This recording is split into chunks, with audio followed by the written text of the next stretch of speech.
I still remember the exact moment my son laughed at me. Ethan stood there in his polished shoes, staring at my little cabin like it was some kind of joke. "This place," he said, shaking his head. "Mom, it's worthless. A shack like this shouldn't even be standing." I didn't answer him.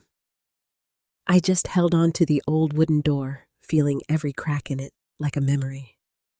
Because what Ethan didn't know, was that this worthless shack was the only thing standing between him and the biggest mistake of his life. And I wasn't about to let him destroy it. Before I go on, I want to ask you something. Have you ever had someone you love look down on something that meant everything to you? If this story touches you even a little, take a second to like and subscribe. It truly helps more than you know. And I'd love to hear from you. Where are you watching from today? And what time is it there right now? Sometimes knowing we're not alone makes all the difference. I've lived on this land for nearly 40 years, long enough to watch the seasons carve their quiet stories into every inch of it. My name is Wesley Beaumont. I'm 67 years old, and for the first time in my life I live alone. That still feels strange to say. After Robert passed 3 winters ago, the silence here became something I had to learn, not something I chose. At first it was unbearable. The kind of silence that presses against your ears until you start hearing things that aren't there. The creak of the porch at night, the whisper of wind that almost sounds like a voice. But over time, I came to understand it differently. Silence out here in Montana isn't empty. It's full. Full of memory. Full of truth. The land stretches wide beyond the cabin rolling hills covered in pale grass that glows gold at sunset. There's a narrow dirt road that leads in from the highway, though most people wouldn't notice it unless they were looking for it. And at the center of it all sits that small cabin, weathered uneven, and to most eyes completely forgettable. But not to me. To me, that cabin is everything. Robert built it with his own hands when we were barely scraping by. Back then, we didn't have much.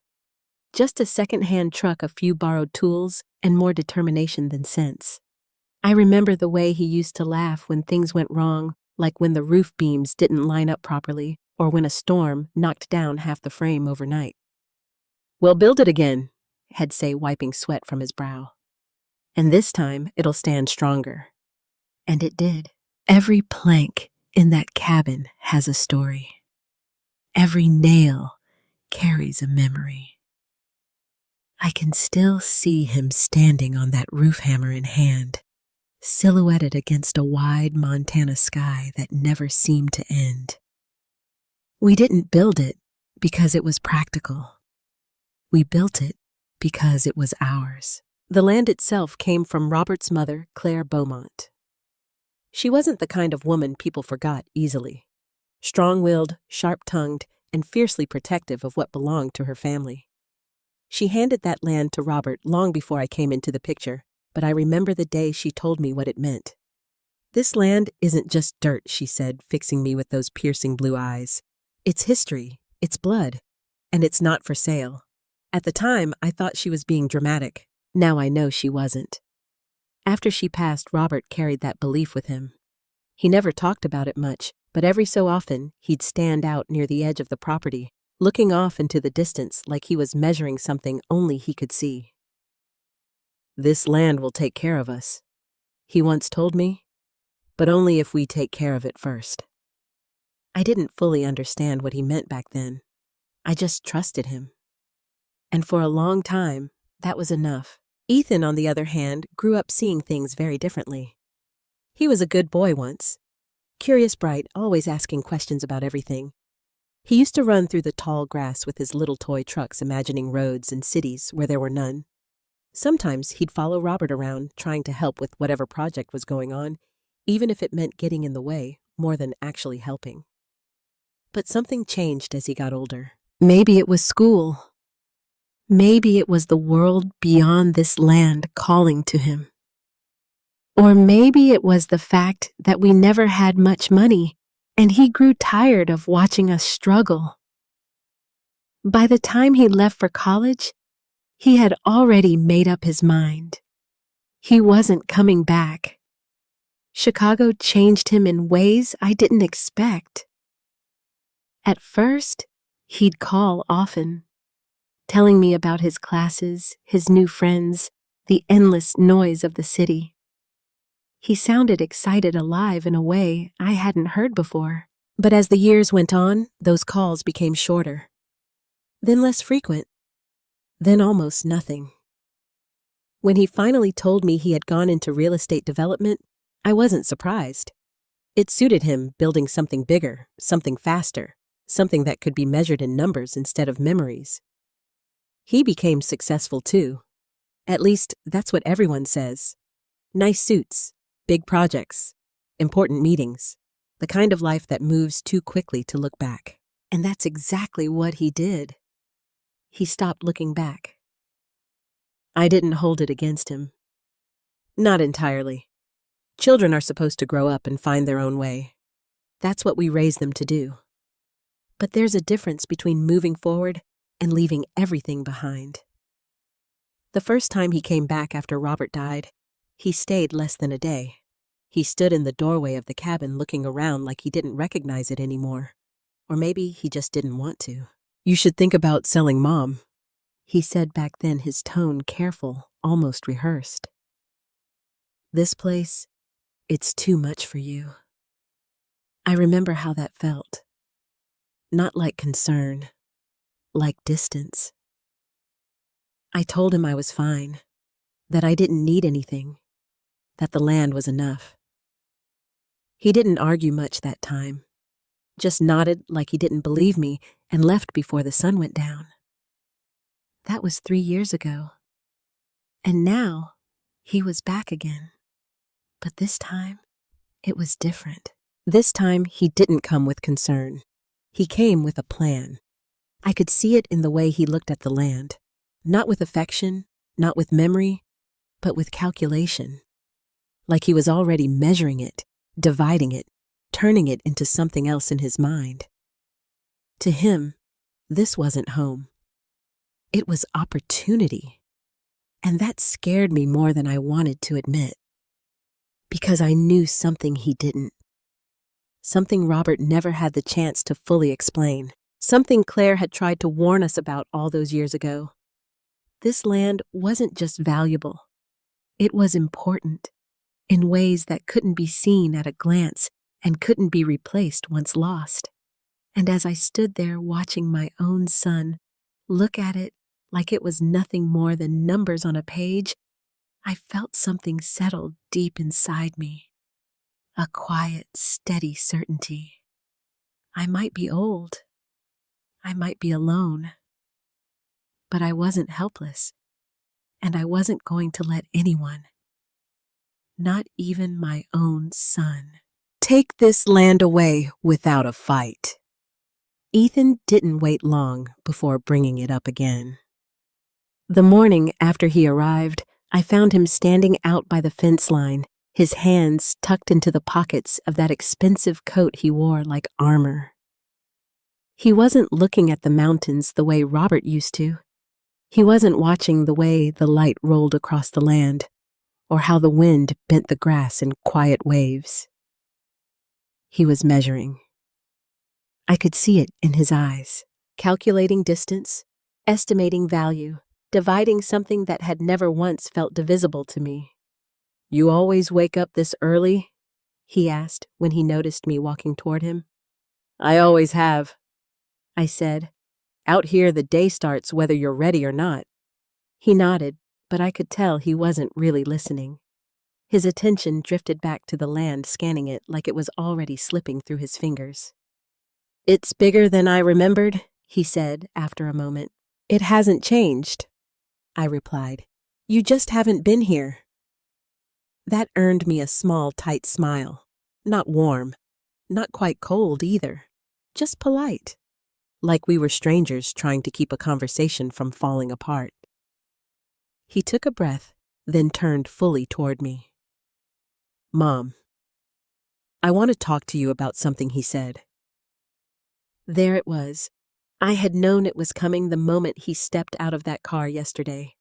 The way he looked at the cabin, the way he avoided looking at me for too long. This wasn't a visit. It was a purpose. "I figured you would," I said, crossing my arms lightly. Ethan hesitated like he was choosing his words carefully. That alone told me this wasn't going to be simple. "I've been working on a development project," he began. "High-end, exclusive. The kind of place people pay a lot of money to escape to." I didn't say anything. He took my silence as permission to continue. "It would bring in serious investors," he went on. "We're talking about millions, Mom. Maybe more. And the location." He gestured around us. "This land, it's perfect for it." There it was. Not a memory. Not a home. A location. I felt something tighten in my chest, but I kept my voice steady. "And what does that have to do with me?" I asked, even though I already knew the answer.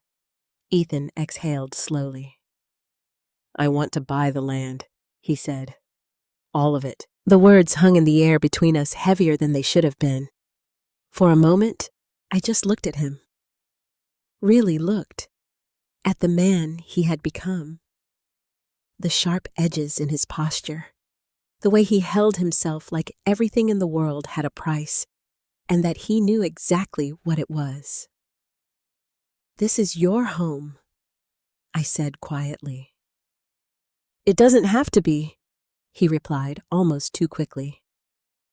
"You could move somewhere more comfortable, closer to town, somewhere easier." Easier. That word echoed in my mind like an insult. "This is easy," I said, my voice firmer now. "This is where I belong." Ethan shook his head, frustration flickering across his face. "No, Mom. This is hard.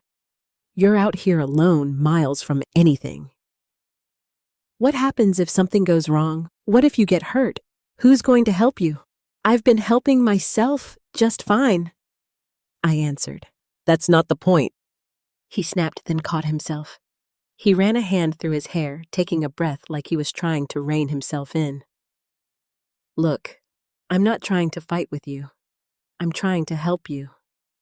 "By taking this land away from me?" I asked. "I'm not taking anything," he insisted. "I'm offering you something better." "Better?" I almost laughed at that. "What could possibly be better than this?" I asked, gesturing around us. "Do you even see it anymore, Ethan? Or is it all just numbers to you now?" His jaw tightened. "You're being unfair," he said. "No," I replied softly. "I'm being honest." For a moment, neither of us spoke. The wind picked up slightly, rustling through the grass, carrying with it that familiar whisper that always made me feel like I wasn't alone. Ethan looked away first. "You don't understand what this could mean," he said, his voice quieter now, but more intense. "This project, it could set me up for life. It could change everything." "And what does it change for me?" I asked. He hesitated. That was all the answer I needed. "It changes nothing for me," I said, "except that I lose the only place I've ever called home." "You wouldn't lose it," he argued. "You'd just be trading it for something better." "Better for who?" I pressed. His silence stretched longer this time, and that's when I saw it. Not just ambition, not just determination, but something else beneath it. Pressure. "Who are you working with, Ethan?" I asked quietly. His eyes flicked back to mine, guarded now. "That's not important," he said. "It is if they're the reason you're standing here pushing me like this." "I'm not pushing you," he snapped. "I'm asking you to think about your future." "My future is right here," I said.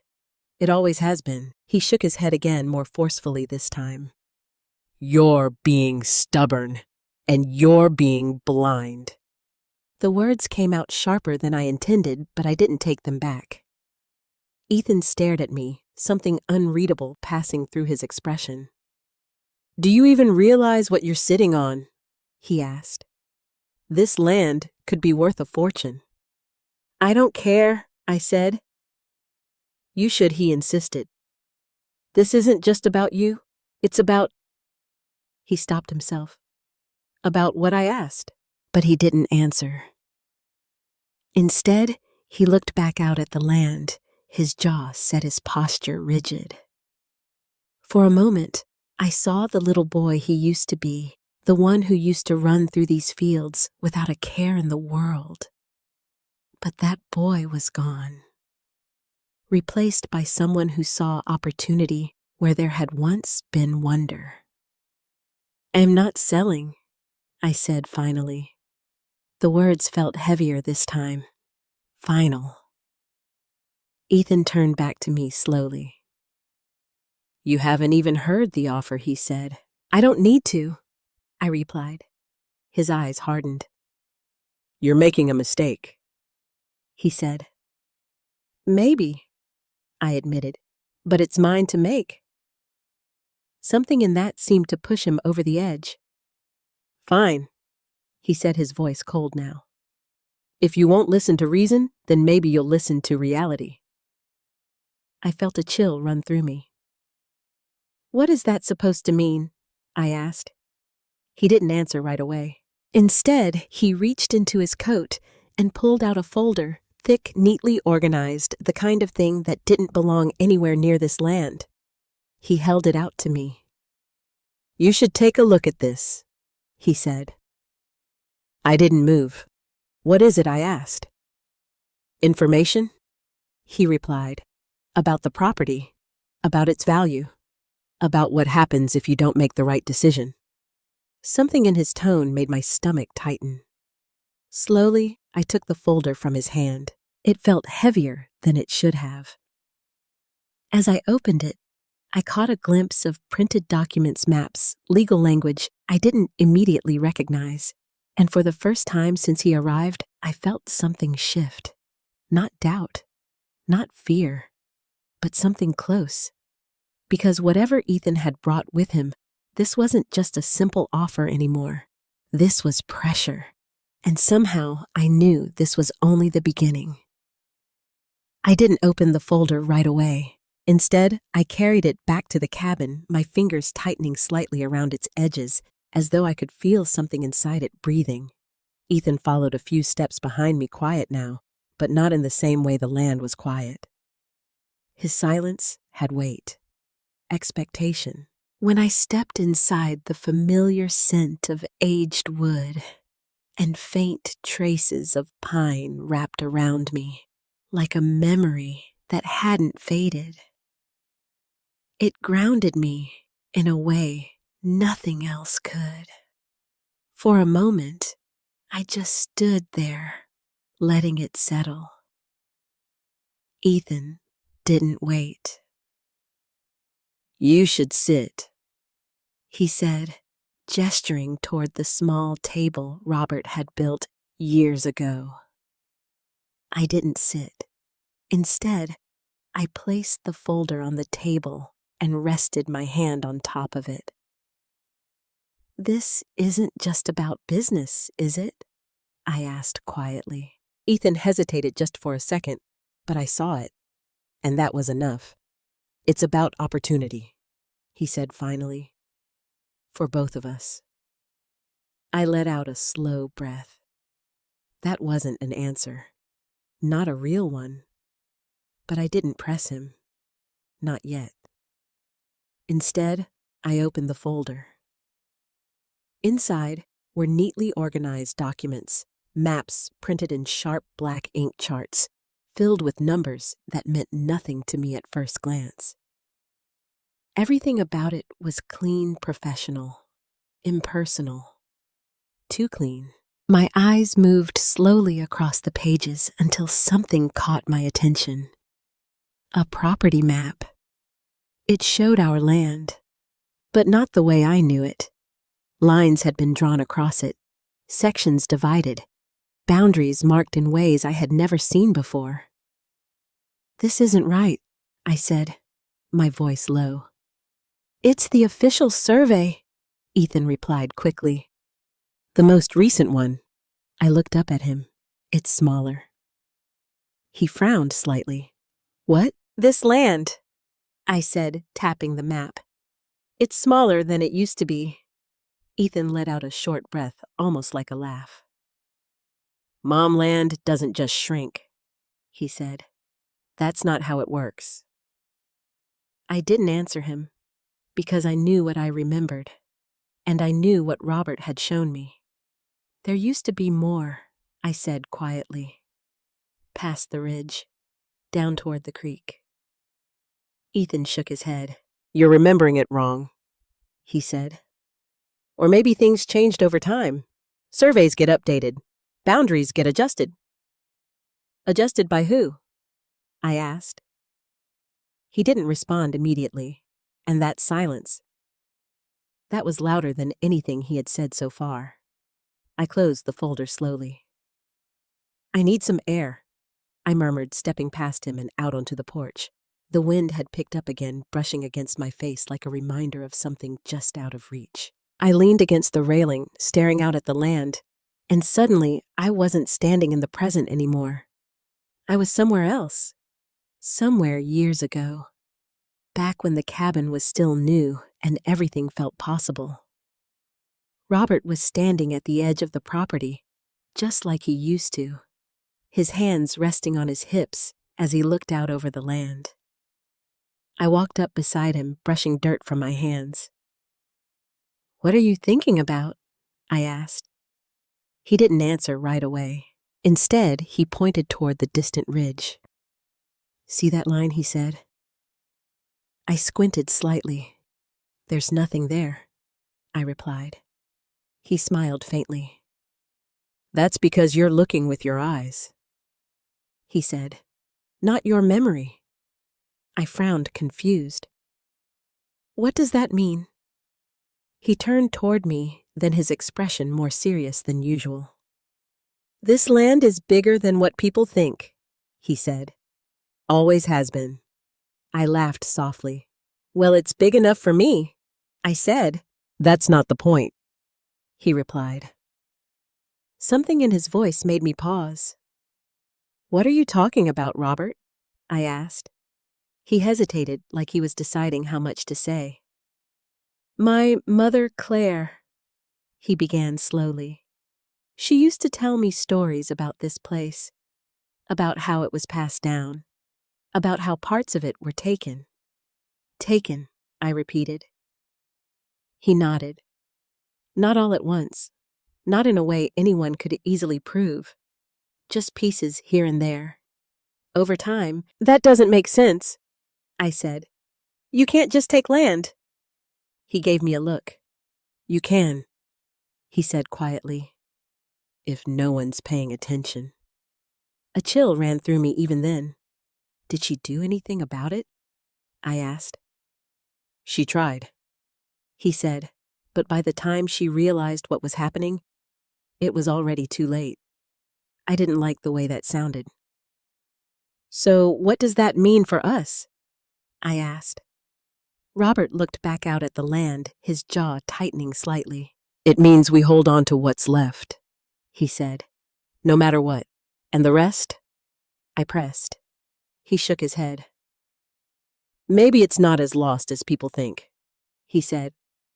I frowned. "What does that mean?" But instead of answering, he reached for my hand. "Promise me something," he said. "What?" "No matter what happens, don't let anyone take this land from you." I searched his face, trying to understand. Why, I asked.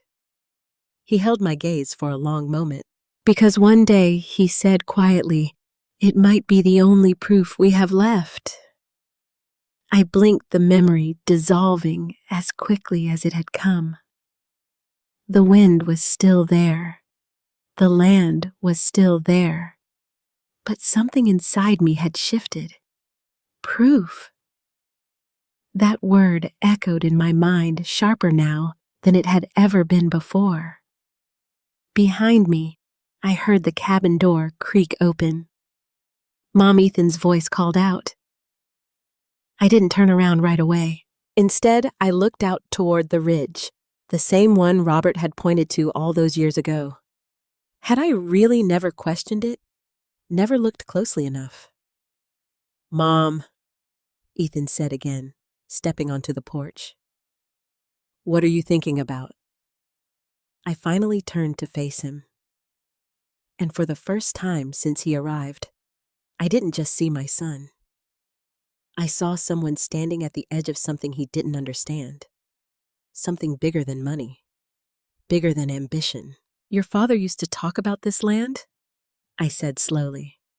Ethan's expression shifted slightly. Yeah, he said. What about it? I stepped past him back into the cabin and picked up the folder again. He said parts of it were taken, I continued. Over time. Ethan frowned. That doesn't make sense, he said. There would be records, legal documentation. Would there? I asked quietly. He opened his mouth to respond, then stopped. And in that brief hesitation, I saw something flicker across his face. Not certainty, not confidence, but doubt. Small, barely there, but real. I closed the folder and met his eyes. I'm not selling, I said again. But this time, it wasn't just a refusal. It was a warning. Because whatever had happened to this land in the past, whatever Robert had been trying to protect, whatever Claire had tried to fight, it wasn't over. And something told me, Ethan's sudden urgency, this perfect opportunity, this pressure that felt too sharp, too fast. It wasn't a coincidence, not even close. Ethan didn't argue with me that afternoon. That more than anything unsettled me. He simply nodded like he had expected my refusal and said, All right, Mom, we'll talk again tomorrow. His tone was calm, too calm, and there was something in the way he said it that made me feel like the conversation wasn't over. Not even close. That night, I barely slept. The wind pressed against the cabin walls, rattling them just enough to keep me aware of every sound. I lay in bed, staring at the ceiling, replaying everything Ethan's words, the folder, the map that didn't match my memory. And Robert's voice. Don't let anyone take this land from you. By morning, I had made up my mind about one thing. I wasn't going to let Ethan or anyone else rush me into anything. But I hadn't yet realized that I wasn't the only one making decisions. They arrived just before noon. I saw the car, first sleek black, completely out of place on the dusty road leading up to the cabin. It moved slowly, carefully, like it was trying not to touch anything it didn't understand. Ethan stepped out first. He looked composed, confident, already slipping into that version of himself I barely recognized anymore. Then the passenger door opened. A man stepped out. Tall, clean-cut, gray suit. The kind of presence that didn't ask for attention but took it anyway. I felt something sink in my stomach. You brought someone, I said as they approached. Ethan gave me a small smile. Mom, this is just to help explain things, he said. This is Daniel Reeves. He's a property attorney. The man extended his hand politely. Mrs. Beaumont, it's a pleasure, he said. I didn't take his hand right away. Instead, I looked at Ethan. You didn't tell me you were bringing a lawyer, I said. I didn't think you'd mind, he replied. We just want to make sure everything is clear. Clear. That word again. I finally shook Daniel's hand, though my grip was firmer than his. Come inside, I said, stepping aside. But something inside me was already tightening, because this wasn't a conversation anymore. This was strategy. We sat at the same table where Robert and I used to drink coffee every morning. Only now, instead of quiet conversation and sunlight filtering through the window, there were documents spread across the wood, their edges sharp, their meaning colder than anything I had felt in that room before. Daniel opened a leather folder, his movements smooth and practiced. I understand there's been some discussion about the future of the property. He began, his voice calm and professional. Mr. Beaumont asked me to walk through a few considerations with you. I don't need anything explained, I said. I've already told my son I'm not selling. Daniel nodded like he had expected that. Of course, he said, and that is absolutely your right. However, there are additional factors you may want to be aware of. I felt my back straighten slightly. What kind of factors? I asked. Ethan leaned forward, his hands clasped together. Mom, just listen, he said. Please. I didn't like the way he said that, like I was the one being unreasonable. Daniel slid a document toward me. This is a current assessment of the property, he explained. Market value maintenance projections and liability considerations. I glanced down at the paper. Numbers, figures, words like risk burden decline. This doesn't mean anything to me, I said, pushing it slightly back. It should. Ethan said, a hint of frustration creeping into his voice. This place is costing you more than you realize. I'm not concerned about money, I replied. That's exactly the problem, he shot back. The room went still. Daniel cleared his throat lightly, stepping in before the tension could snap. There's also the matter of long-term sustainability, he continued. Given your age and the size of the property, there are legitimate concerns about your ability to maintain it independently. There it was. I felt it land. Not concern, not care, doubt. You're saying I can't take care of myself, I said slowly. I'm saying, Daniel replied carefully, that it may become increasingly difficult over time. Ethan leaned in again. And I don't want to see that happen to you, he said.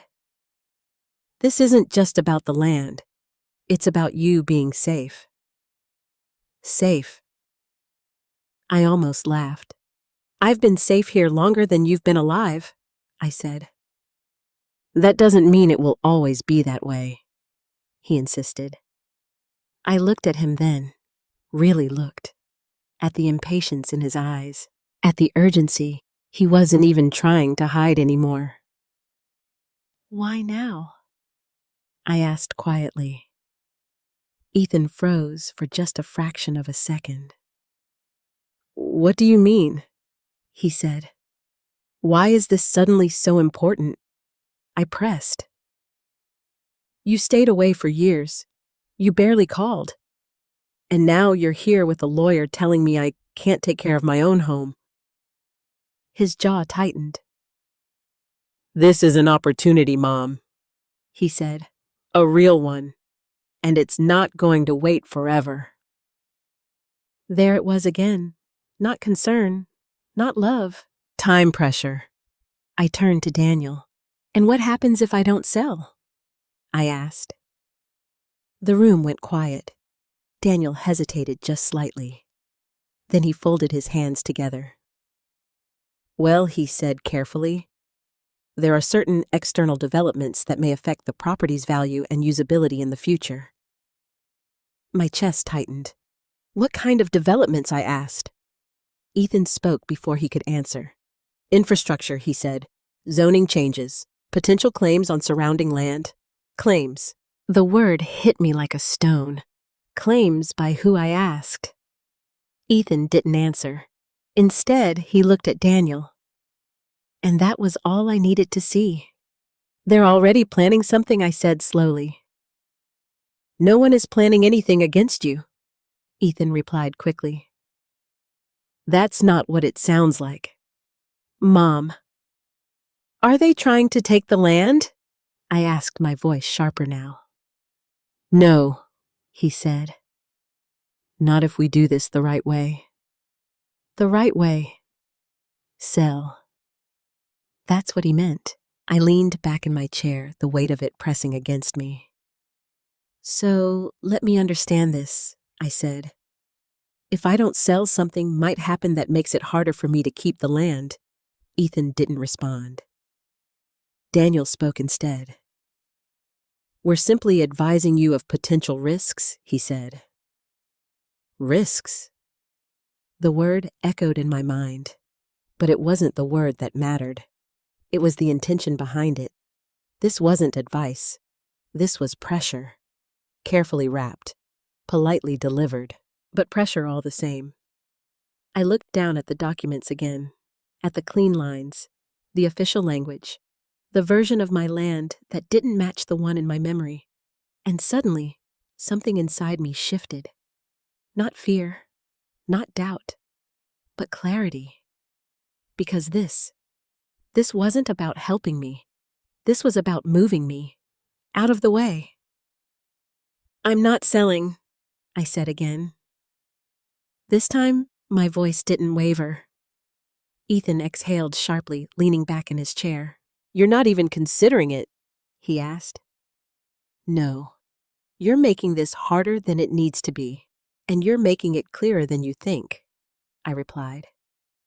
He frowned. What's that supposed to mean? I met his eyes. It means this isn't about opportunity, I said. It's about something you're not telling me. For a moment, he said nothing. And in that silence, I saw it again. That flicker, that doubt, that crack in his certainty. And I knew whatever he had gotten himself into, it was bigger than he wanted to admit. And it wasn't over. Not even close. After they left, the cabin didn't feel the same. It wasn't the silence I was used to that. It was something else. Something heavier. Like the air itself had shifted, thickened with everything that had just been said and everything that hadn't. I stood by the table for a long time staring at the documents they'd left behind. Risk. Liability. Future limitations. They were just words, but they were meant to do something, to wear me down, to make me doubt myself. And for a brief moment, they almost had. I closed my eyes and took a slow breath. Then I heard it again. Robert's voice. Don't let anyone take this land from you. Not just a warning, a promise. And promises, I had learned, don't come without a reason. That's when it came back to me. Not just the memory of Robert standing out by the ridge, but something else. Something quieter. Something I had buried so deeply I hadn't even realized I'd forgotten it. The box. My eyes snapped open. I turned, slowly looking across the cabin floor, old wooden planks worn smooth by decades of footsteps. To anyone else, it was just a floor. But I knew better. Or at least, I used to. I walked toward the far corner of the room near the fireplace Robert had built by hand. I knelt down slowly, my joints protesting more than they used to, and ran my fingers across the boards. There, a slight difference. A seam that didn't quite match the others. My heart began to beat a little faster. I hadn't touched this in years. Not since I swallowed hard. Not since the night Robert showed me. It had been late. Too late for visitors, too late for anything except quiet conversation and the kind of honesty that only comes when the world has gone still. I remember sitting by the fire, watching the flames dance, when Robert stood up without a word and walked to that same corner. What are you doing? I asked. Come here, he said. There was something in his voice, serious, steady, that made me get up without question. He knelt down just like I was doing now, his hands moving with certainty as he pressed against one of the boards. There was a soft click. And then it lifted. I remember staring at it, my breath catching slightly. You built this? I asked. He nodded. Had to, he said. Some things aren't meant to be left out in the open. Beneath the floorboard was a small, narrow compartment. Inside it sat a wooden box, plain, unmarked, but carefully placed like it mattered. "What is it?" I asked. Robert didn't answer right away. Instead, he lifted the box out and held it in both hands like it carried more weight than it should have. "Something my mother gave me," he said, finally. "Claire?" I asked. He nodded again. "She told me to keep it safe," he said, "and to only open it if we ever needed to understand the truth about this land." A chill ran through me even then. "What truth?" I asked. He looked at me for a long moment. "The kind people don't want remembered," he said quietly. I didn't like the way that sounded. "Why not just tell me?" I pressed. "Because it's not my story to tell," he replied. "Not fully. And because once you know, you can't unknow it." I hesitated. "Then why show me at all?" I asked. His expression softened slightly. "Because I trust you," he said. "And if anything ever happens to me, you need to know where this is." I felt my chest tighten. "Nothing's going to happen to you," I said quickly. He gave me a small, sad smile. "Life doesn't ask permission, Wesley," he said. I didn't like that either. "So what do I do with it?" I asked. "You leave it alone," he said firmly, "unless you have no other choice." "No other choice," I repeated. He nodded. "And if that day ever comes," he said, "you'll know." I blinked, the memory fading as the present rushed back in. And suddenly, I did know. My hands moved faster now, my fingers pressing against the same hidden edge Robert had shown me all those years ago. For a moment, nothing happened. Then, a soft click. My breath caught. The board shifted. Slowly, carefully, I lifted it. The compartment was still there, untouched, unchanged, and inside the box, exactly where Robert had left it. For a second, I just stared at it. My heart was pounding now, louder than the wind outside, louder than the silence that had once comforted me. Because this wasn't just a memory anymore. This was a decision, no other choice. The words echoed in my mind. Was this that moment? Was this what Robert had been preparing me for? I reached down my fingers, trembling slightly, as I lifted the box out of its hidden place. It felt heavier than I remembered. Or maybe I was the one who had changed. I set it gently on the floor beside me and just looked at it. Years. It had been sitting there for years, holding something I had never dared to see. Something Claire had protected. Something Robert had hidden. And now Ethan was here. With lawyers. With pressure. With something he wasn't telling me. This wasn't a coincidence. It couldn't be. I placed my hand on the lid of the box. For a moment, I hesitated. Because Robert had been clear. Once you open it, you can't go back.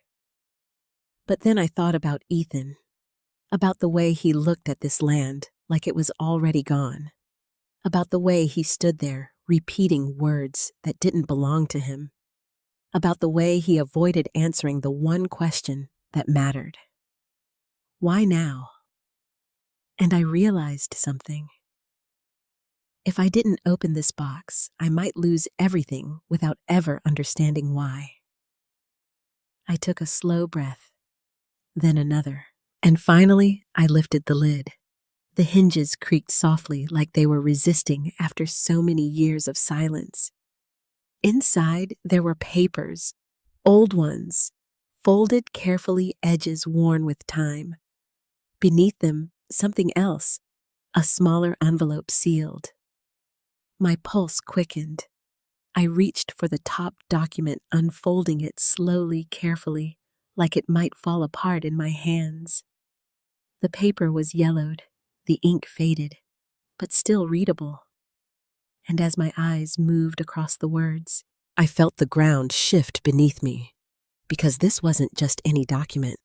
This was a deed, an original one, with Claire Beaumont's signature at the bottom, and the land described in it. It was larger, much larger, extending far beyond what Ethan's map had shown, far beyond what I had been told existed. My breath caught. No, I whispered. This wasn't a mistake. This wasn't memory playing tricks on me. This was proof. Real, undeniable. And suddenly, everything started to make sense.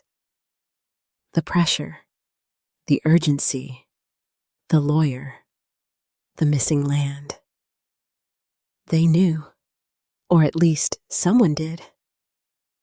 I looked down at the rest of the contents in the box, my hands no longer trembling, but steady now, focused. Because whatever was inside this box, it wasn't just a secret anymore. It was a weapon.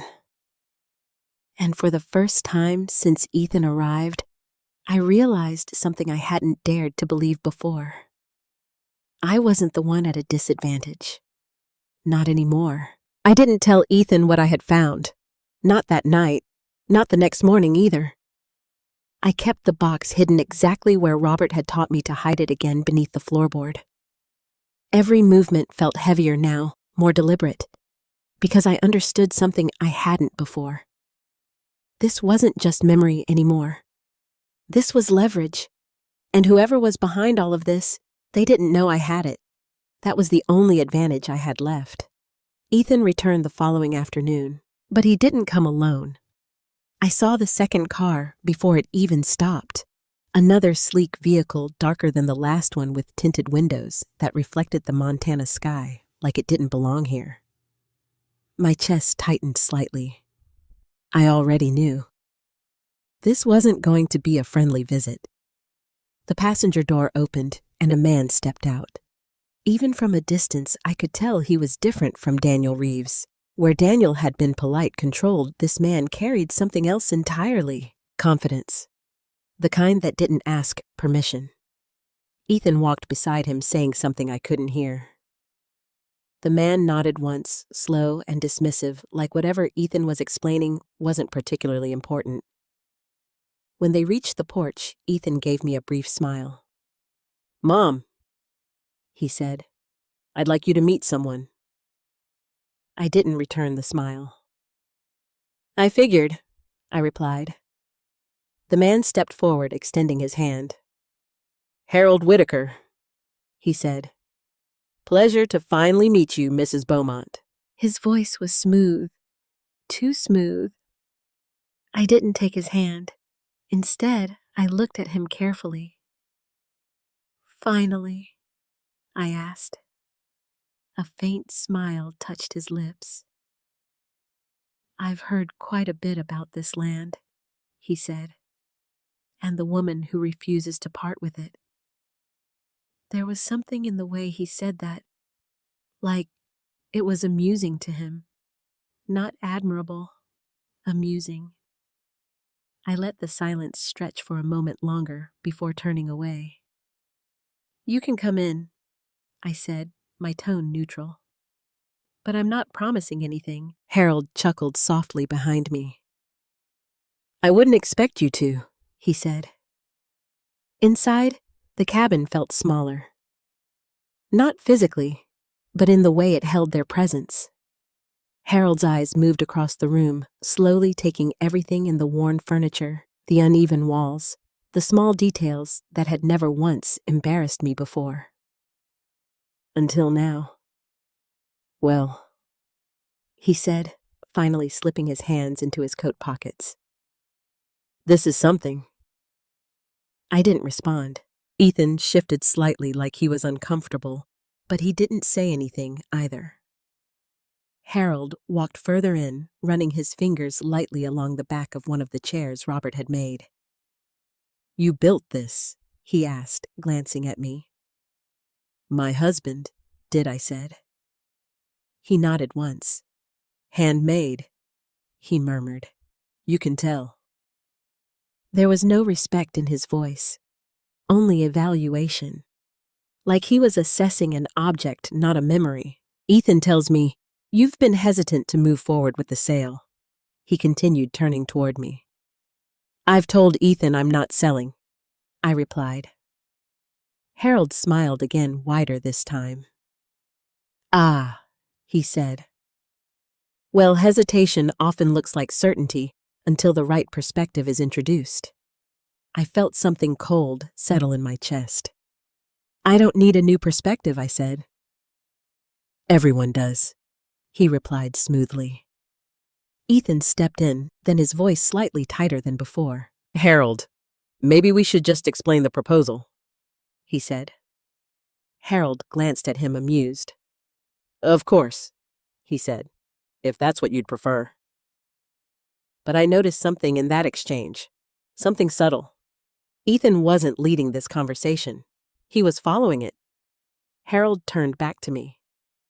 "The land you're sitting on," he began, "is far more valuable than I think you realize.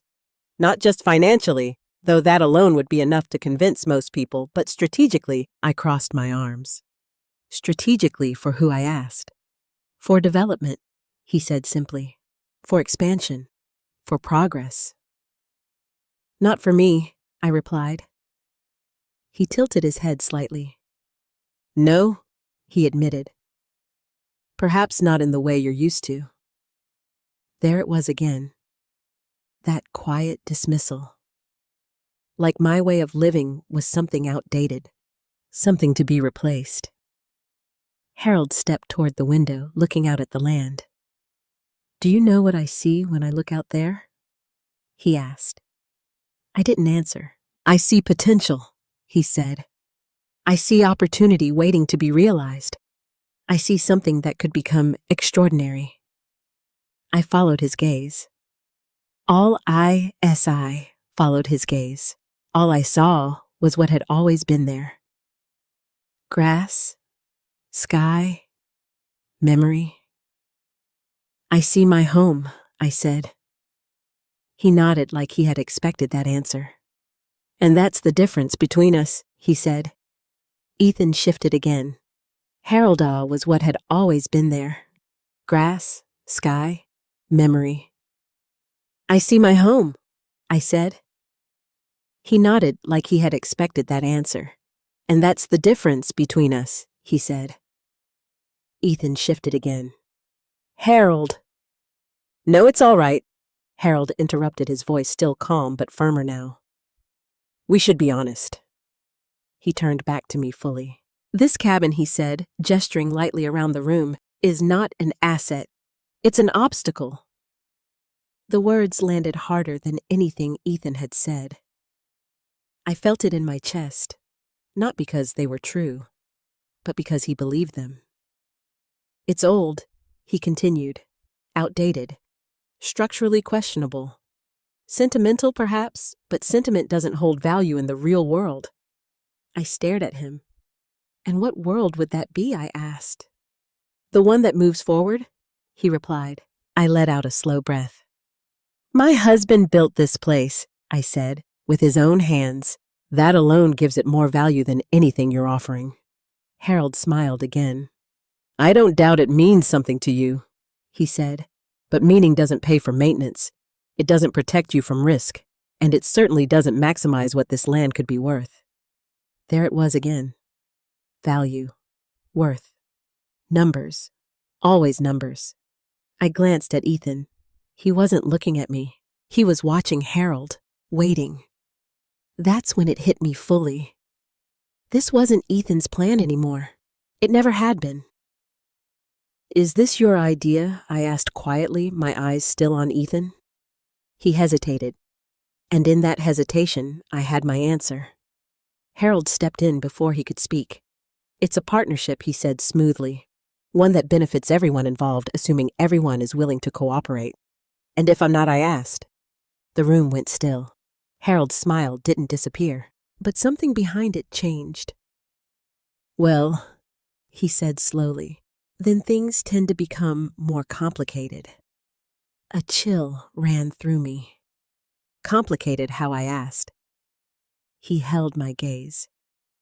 Let's just say, he said, that land has a way of attracting attention, and attention brings pressure. There it was, not hidden anymore, not softened. A threat. Ethan's head snapped toward him.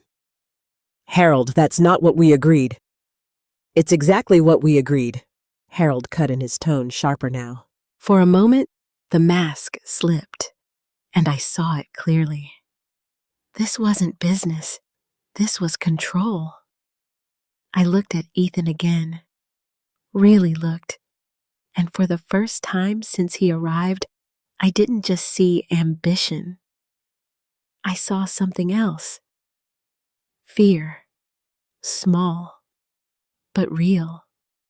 And suddenly, everything made sense. Ethan wasn't pushing me because he wanted to. He was pushing me because he had to, and Harold Whitaker was the reason why.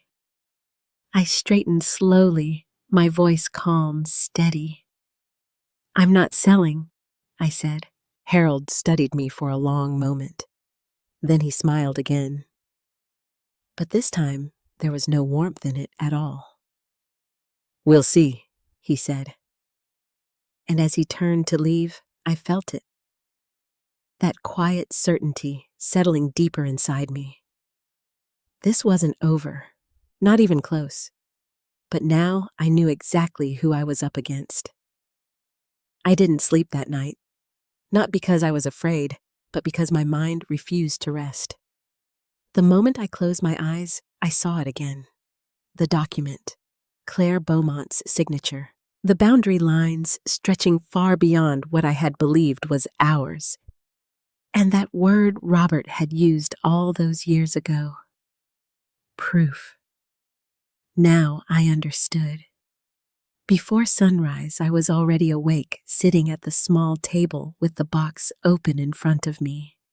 The cabin was quiet, the kind of quiet that used to comfort me. Now it felt like anticipation. I spread the papers out carefully, one by one, flattening them against the wood, as if I could press the truth out of them. The first document, the deed, was only the beginning. Beneath it, there were more, older, some handwritten, some stamped with faded seals I didn't immediately recognize. I picked up the next one, unfolding it slowly. It wasn't a deed. It was a survey, but not like the clean modern one Ethan had shown me. This one was hand-drawn, detailed, precise in a way that only came from someone who had walked every inch of the land themselves.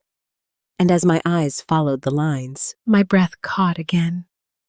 The boundaries were clear, undeniable. The land extended past the ridge, down toward the creek, further west than anything Ethan's map had shown. I reached for his folder, the one he had left behind, and pulled out the printed survey again. Side by side, old and new, and the difference, it wasn't small. It wasn't a simple adjustment. It was a subtraction, a deliberate one. No, I whispered under my breath. This wasn't a mistake. This was removal. Someone had taken pieces of this land on paper first, and then, in reality, slowly, quietly, just like Robert had said.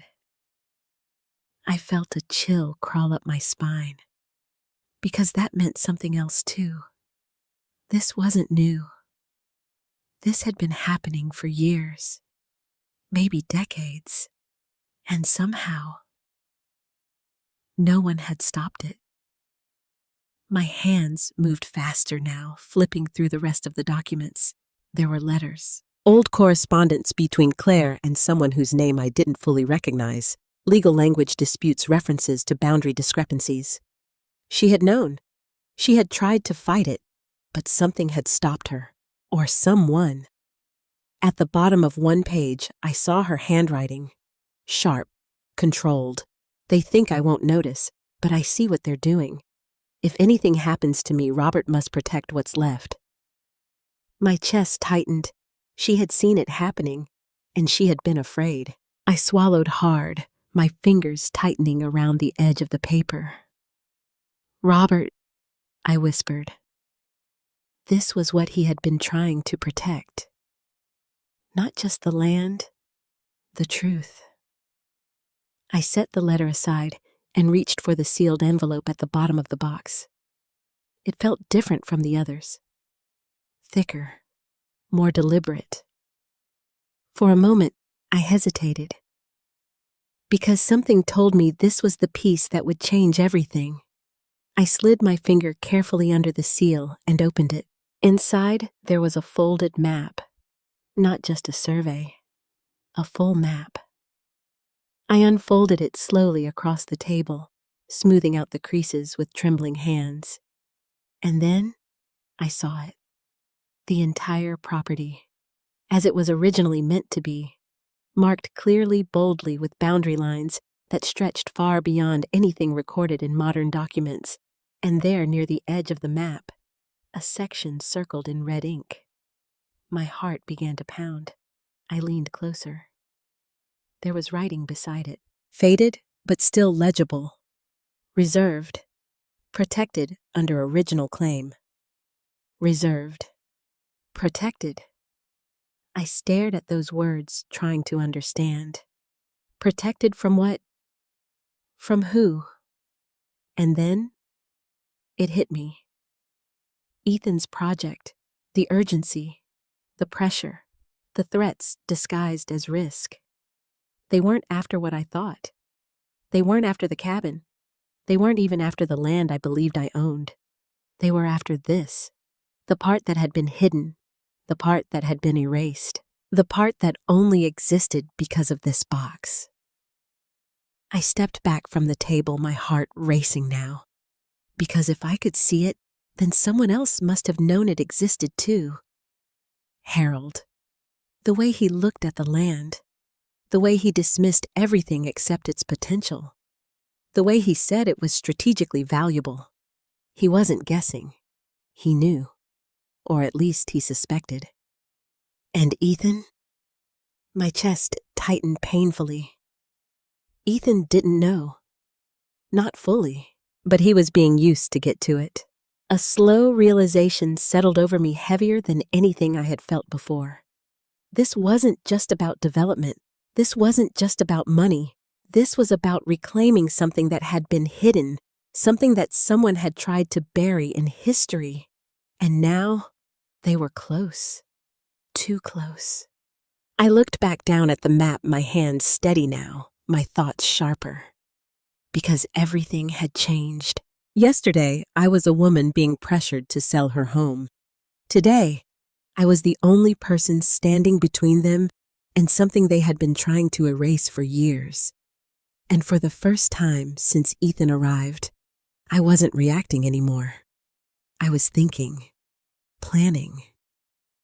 Because if they wanted this land, they were going to have to come through me. I carefully folded the map, placing it back into the envelope, then into the box. But I didn't hide it right away. Instead, I held it in my hands for a moment longer, feeling its weight, understanding its power. This was no longer just a secret. It was evidence, and evidence changed everything.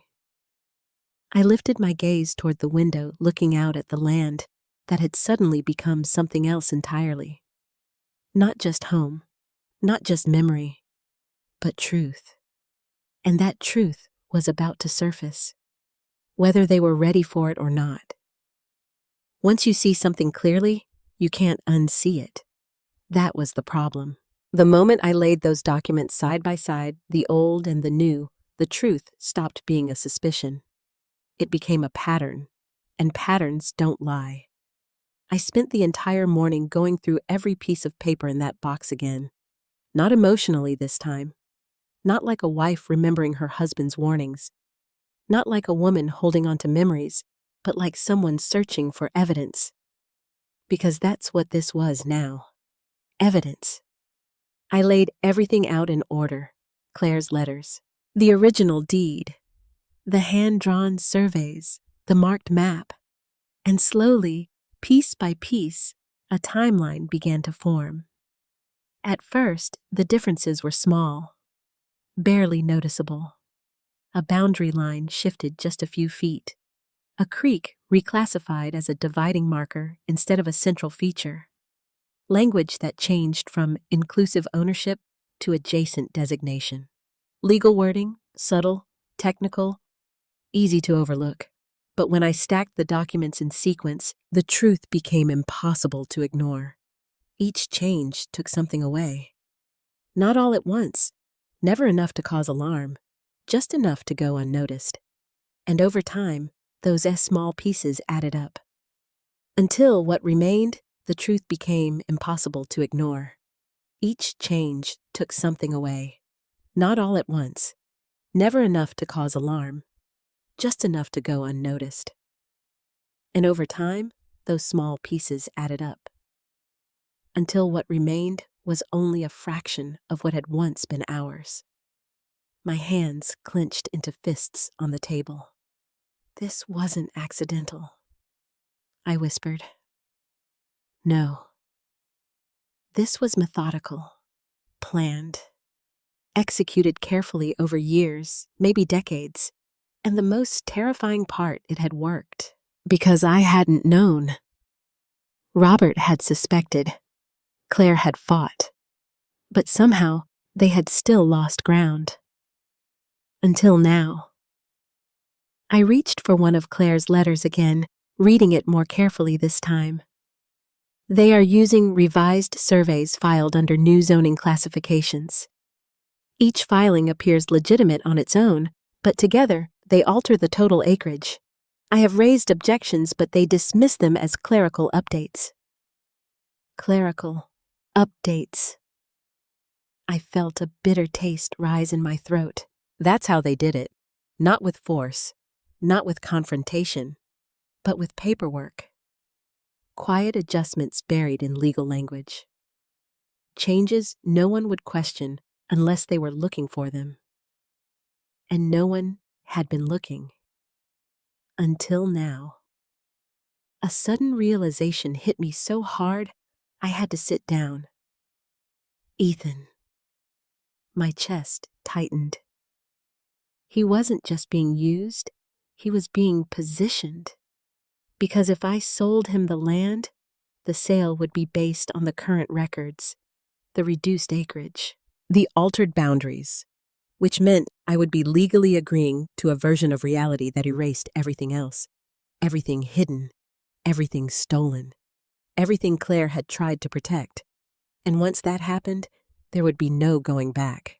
The original claim gone, buried under a legitimate transaction. My hands began to tremble again, but not with fear, with anger. They're not just buying land, I said out loud. They're cleaning it. That was the word, cleaning, erasing the past by making the present official. And Harold. That man knew exactly what he was doing. This wasn't his first time. Not even close. I stood up abruptly, pacing the cabin, my thoughts racing faster now. Because if this was true, if this had been happening for years, then this wasn't just about my land. This was bigger, much bigger. A system.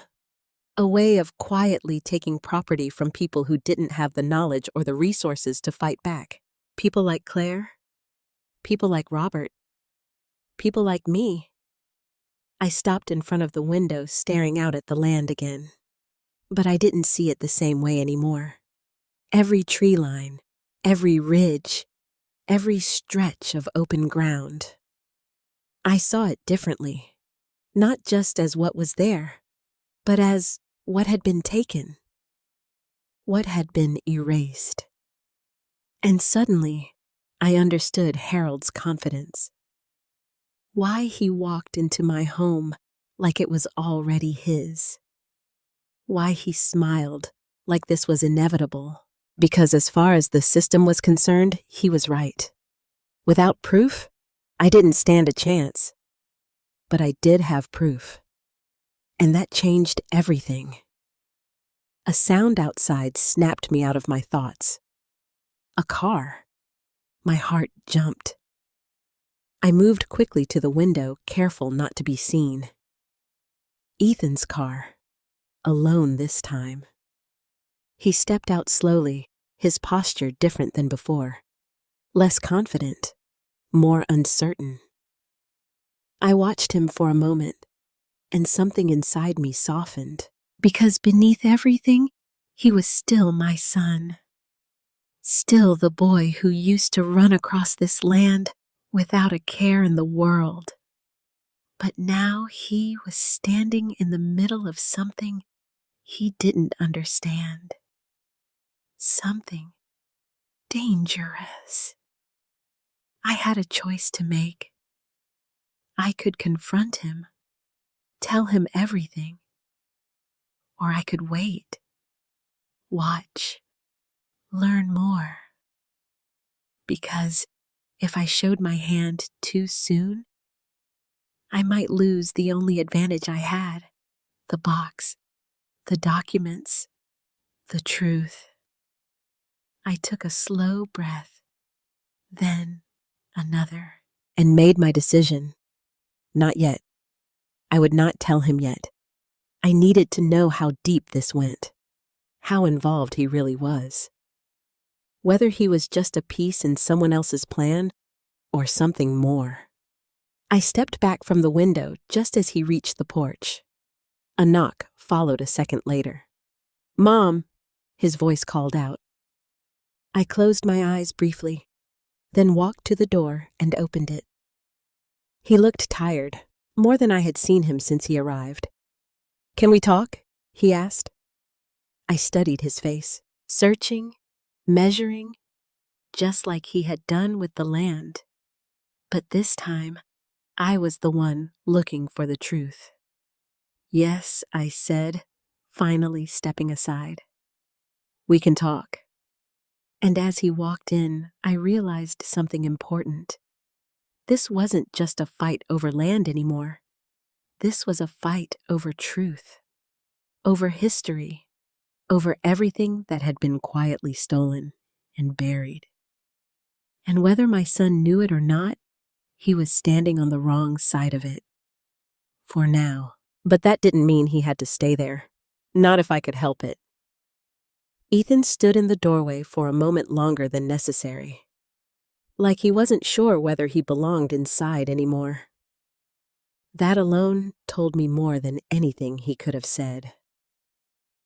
"Come in," I repeated quietly. He stepped inside, closing the door behind him. The sound echoed softly through the cabin, settling into the same space where tension had already taken root. For a moment, neither of us spoke. Then he exhaled slowly. "I didn't bring Harold," he said. "Not today." I nodded once. "I can see that." He hesitated, shifting his weight slightly. "And I didn't bring you the lawyer either. That's also clear." "I didn't bring Harold," he said. "Not today." I nodded once. "I can see that." He hesitated, shifting his weight slightly. "And I didn't bring the lawyer either. That's also clear." Silence again, but this time it felt different. Less like a standoff, more like something fragile trying to find its footing. "Sit down," I said, gesturing to the table. He did, slowly, carefully, like he was afraid of saying the wrong thing before even speaking. I took my seat across from him, folding my hands together on the table, not tightly, not defensively. Just steady, observing, waiting, because this time I wasn't the one being pushed. He was, and I needed to see how far. "You didn't sleep," he said, after a moment studying my face. Neither did you, I replied. A faint, tired smile touched his lips. Guess that runs in the family. I didn't return the smile. Why are you here, Ethan? I asked. He looked down at his hands, then back up at me. I wanted to talk without everything else he said. Everything else I repeated. Harold, the lawyer, the pressure, he clarified. I nodded slowly. Go on. He inhaled deeply like he was preparing himself. I know this looks bad, he said. The way I've been pushing. The way I showed up out of nowhere with all of this. Looks bad? I asked quietly. It is bad, he corrected quickly. I didn't handle it right. That surprised me. Not the admission, but the honesty. Small, but real. So, handle it now, I said. He hesitated, then nodded. I got involved in something I didn't fully understand, he admitted. My chest tightened, but I kept my face calm. With Harold? I asked. Yes. How? He ran a hand through his hair, exhaling again. A few months ago, I was approached about a development opportunity, he said. Big project. Land acquisition infrastructure, long-term investment. And you signed on. I partnered in, he corrected. At least I thought I did. Thought. That word didn't sit right. What does that mean? I asked. What does that mean? I asked. It means I wasn't the one in control, he said quietly. There it was. The truth. Not all of it, but enough to confirm what I already suspected. Harold Whitaker, I said. Ethan nodded. He's not just a developer, he added. He seems I wasn't the one in control, he said quietly. There it was. The truth. Not all of it, but enough to confirm what I already suspected. Harold Whitaker, I said.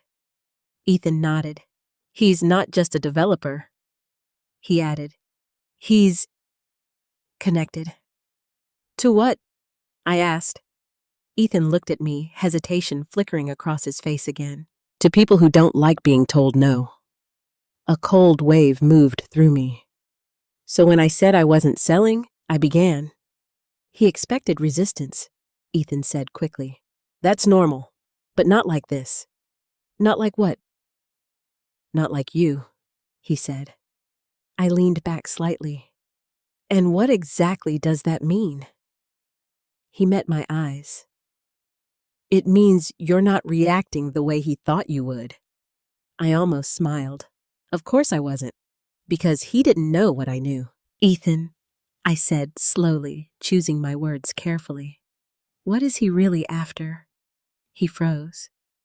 Just for a second, but it was enough. I told you, he said.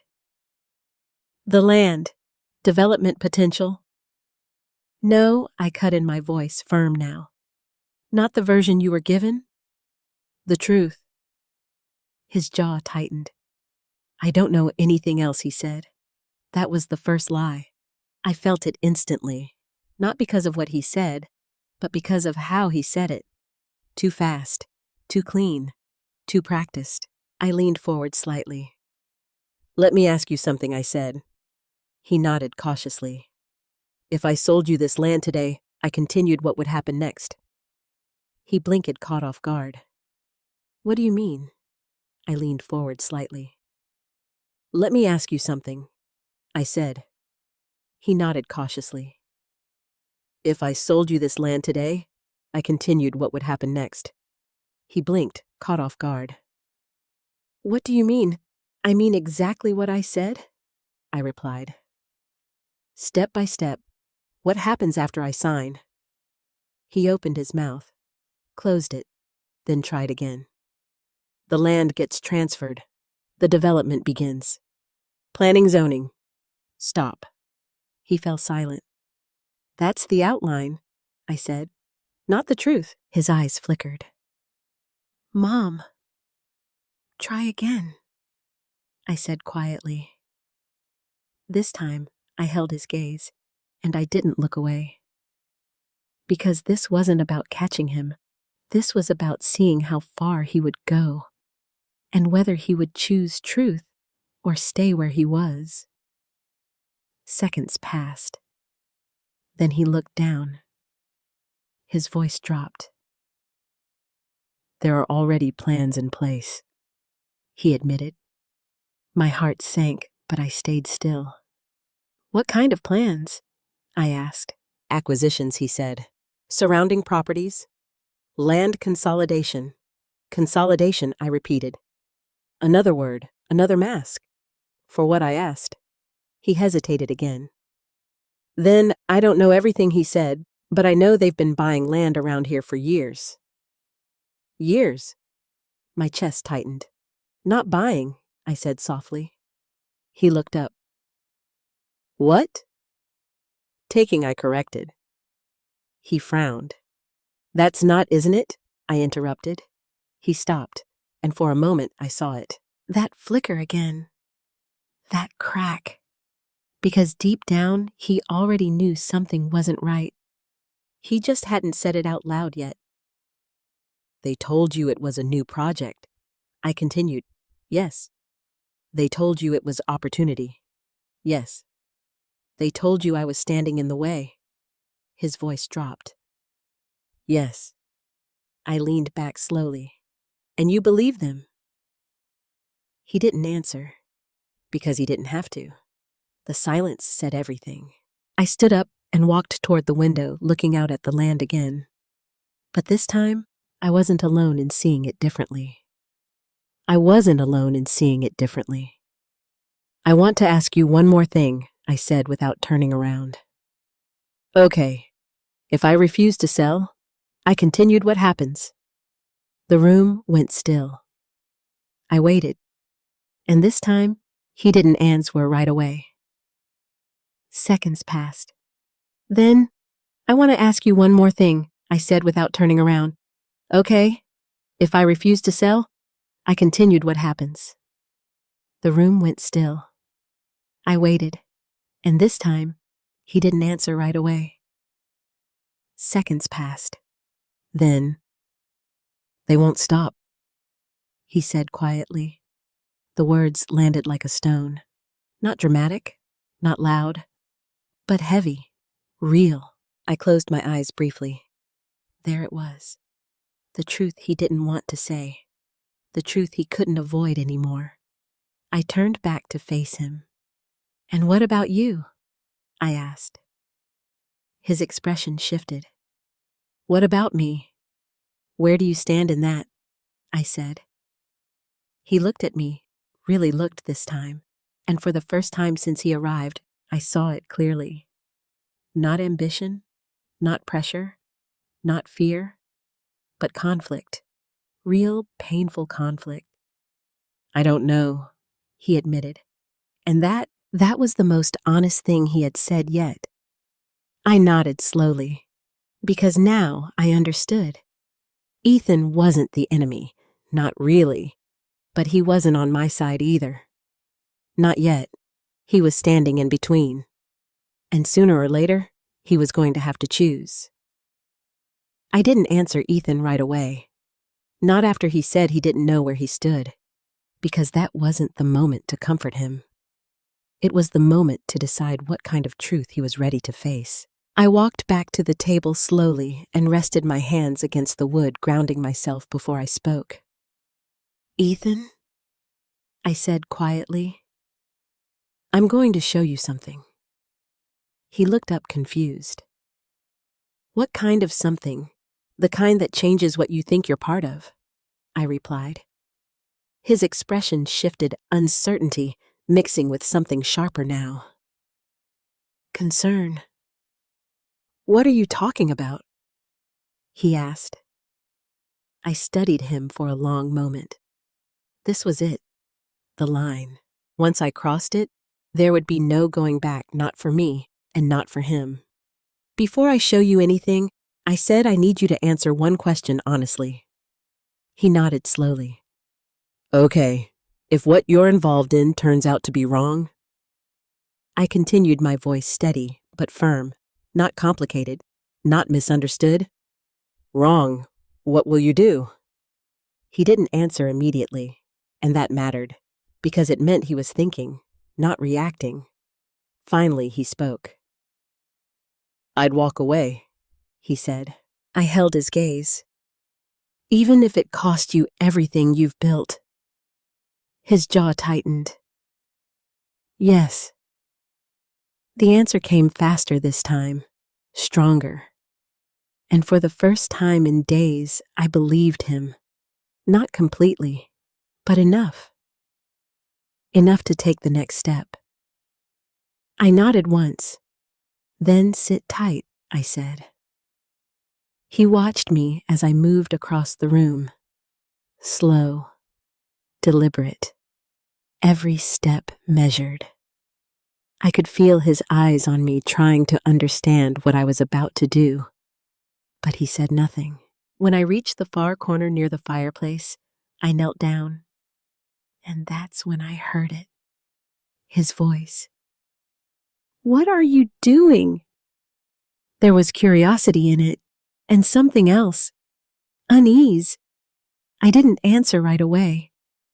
Instead, I pressed my hand against the floorboard, feeling for the same hidden edge I had found before. Then, a soft click. Behind me, I heard Ethan shift in his chair. What was that? He asked. I lifted the board slowly, revealing the compartment beneath. Silence filled the room. Heavy, absolute. And then, Mom, he said, his voice lower now. What is that? I reached inside and pulled the box out carefully, placing it on the floor beside me before standing up. His eyes followed every movement, locked, focused, because now he understood this wasn't just a conversation anymore. This was something real, something hidden, something he hadn't been meant to see. I carried the box to the table and set it down between us. Neither of us spoke. For a moment, we just looked at it. Then he asked, barely above a whisper, How long has that been there? Longer than you've been gone? I replied. His brow furrowed. And you never told me I wasn't supposed to, I said. He swallowed. Supposed to by who? Your father. That landed. Hard. The air shifted again, this time with something deeper. Not tension. History. Open it, he said quietly. I didn't move. You need to understand something first, I said. He nodded, waiting. This box was never meant to be opened unless there was no other choice. I continued. Your father made that very clear. And now? He asked. I met his eyes. Now we don't have a choice. His expression tightened. Because of Harold. Yes, I said, and because of what he's really after. That pulled him forward. What do you mean? I didn't answer. Not yet. Instead, I lifted the lid of the box. Slowly, carefully, and turned it toward him. Look. He leaned in his hands, hesitating just above the papers, like he wasn't sure if he was allowed to touch them. Then finally, he reached out, picked up the first document, unfolded it. I watched his face, every shift, every reaction, because this was the moment everything changed. At first, it was just confusion. What is this? He asked. Read it, I said. His eyes moved across the page, then stopped. His brow furrowed deeper. Wait, he murmured. He looked back down again, reading slower now, more carefully. This is a deed, he said. Yes. But the acreage he trailed off. I didn't speak. I didn't need to. He saw it. He felt it. This is bigger, he said, looking up at me. A lot bigger. Yes. That's not what's on record, he added. No, it's not. Silence. Then he reached for the next document, the survey, compared it instinctively to the version he had brought before, and that's when it hit him. No, he whispered. His hands tightened around the paper. This doesn't match, he said. It's not even close. I stayed still, letting him process, letting him come to it himself. Ethan, I said softly, keep going. He flipped through the rest, faster now, more urgent. The letters, the notes, Claire's handwriting, the map. And when he unfolded that map, I saw it. The exact moment his world shifted. He froze, completely still, his eyes scanning the page, taking in every line, every marking, every piece of truth he had never been told. This, he said, his voice barely holding together. This Chan voice, barely holding together. This Chan Jess everything. Yes, I said quietly. He looked up at me, and now there was no doubt left in his eyes, only realization. They knew, he said. It wasn't a question. They've been taking in pieces of it, I replied, for years. GS, everything. Yes, I said quietly. He looked up at me, and now there was no doubt left in his eyes, only realization.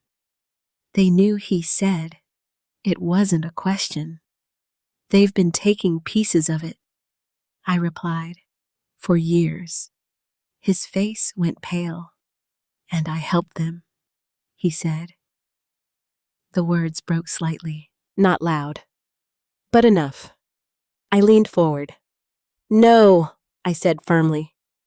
You didn't know, but I pushed you to sell, he said. I brought them here. Yes, I said. You did. He looked down again, his hands shaking now. Mom, he whispered, what have I gotten into? I reached across the table and placed my hand over his. Steady, grounding, something bigger than you realized, I said. But not something you can't walk away from. He looked at me, desperate now. How, he asked. I held his gaze. By choosing, I said, choosing what? The truth. Silence fell between us again. But this time, it wasn't filled with tension. It was filled with something else. Clarity. Because now, he knew. And once you know the truth, you can't pretend you don't. The only question left was what he was going to do about it. For a long moment after Ethan finished looking through the documents, neither of us spoke. The cabin felt different again. Not tense, not uncertain, but sharpened, like everything had finally come into focus. Ethan leaned back in his chair, his hands still resting on the papers, as if letting go of them, with the papers as if letting go of them, would somehow undo what he had just seen. This isn't just bad, he said, finally, his voice low. This is illegal. I nodded. Yes. And not small illegal, he added, looking up at me. This is coordinated, somehow undo what he had just seen. This isn't just bad, he said, finally his voice low. This is illegal. I nodded. Yes. And not small illegal, he added, looking up at me. This is coordinated. Systematic, I corrected. He let out a slow breath, rubbing his face with both hands. I should've seen it, he muttered. No, I said firmly. You weren't supposed to. He dropped his hands and looked at me again. That doesn't make it better. No, I said softly, but it makes it understandable. That didn't comfort him. I could see that, because this wasn't about understanding anymore. It was about responsibility. What do we do? He asked. The question hung in the air. Simple, but heavier than anything else we had said, because now it wasn't just my fight. It was ours. I looked down at the documents, then back at him. We stopped them, I said. He gave a short, almost humorless breath. Just like that. No, I said, not just like that. I leaned forward slightly. But we don't play their game anymore. He frowned. What does that mean? It means we stop reacting, I said, and we start controlling what they think we know. His eyes narrowed slightly. You want to pretend we don't have this? He asked, gesturing to the box. Yes. He blinked. Why? Because right now, I said, Harold believes he's ahead, and he is. Ethan replied quickly. He has the legal records, the filings, the backing. He has what's been altered, I cut in. Not what's real. He paused, and I saw it, that shift again. The one where he stopped thinking like someone inside the system and started thinking outside of it. So we let him keep thinking that he said slowly. Yes. And then what he asked. I held his gaze. We make him show his hand.